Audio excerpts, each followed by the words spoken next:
We heard yesterday, the word came out of the combine that there's a stress fracture in Abdul Carter's foot, will not require surgery.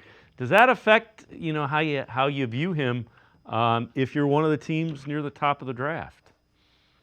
I say no. I'm a big believer. Everybody's different, but I'm a big believer in the body of work, right? It's just, and I'm going to use this guy as an example, Sam Darnold. Obviously, I know he played poorly at the end, but his body of work was really good last year, and that's kind of what you stress it, you go at with, and his physical tools are there. You cannot teach what Abdul Carter can do physically. He is as explosive as I've seen on film. Change of direction, position flexibility, bend, steps, pass rush, you name it, he can do it, and.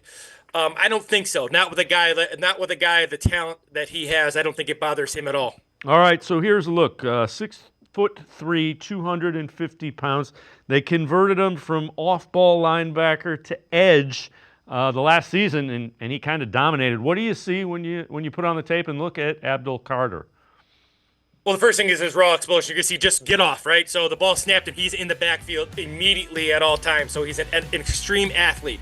Then you're going to see him. He plays the run. He's going to dip inside, play the run. He's one of those guys that kind of does his own thing. Then you're going to see a ghost rush here. He's going to stutter, change pace, and then watch him get underneath that tackle. That's impossible to coach, and that's impossible to block.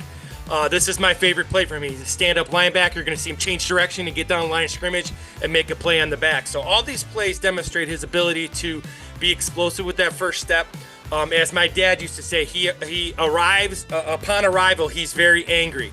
Every time he tackles someone, he's trying to knock him out, and there's something to be said about the violence he plays for. He's got great hands. His athletic ability is that of, Myles Garrett type athlete. Now, I'm not saying he's Myles Garrett because he's only 250 pounds, but he is that kind of change of direction. He's a guy who can play in this short scheme. He'd be perfect because of the things he can do. He's like I said, him and Mason Graham are the two best grades I have this year. He's just so talented at everything he does. He's one of those guys who can do it his own way, and not many guys can do it like that. Yeah, and he would be intriguing. Should the Browns decide, if he's there at 2, they decide to get him. You got him opposite Myles Garrett. They reiterated they don't plan on trading Myles Garrett. The other thing is kind of funny. I was at the Combine. They asked Andrew Berry, is he big enough to play defensive end? And Andrew Berry's answer was yes. End of answer. There was just, yes, he is.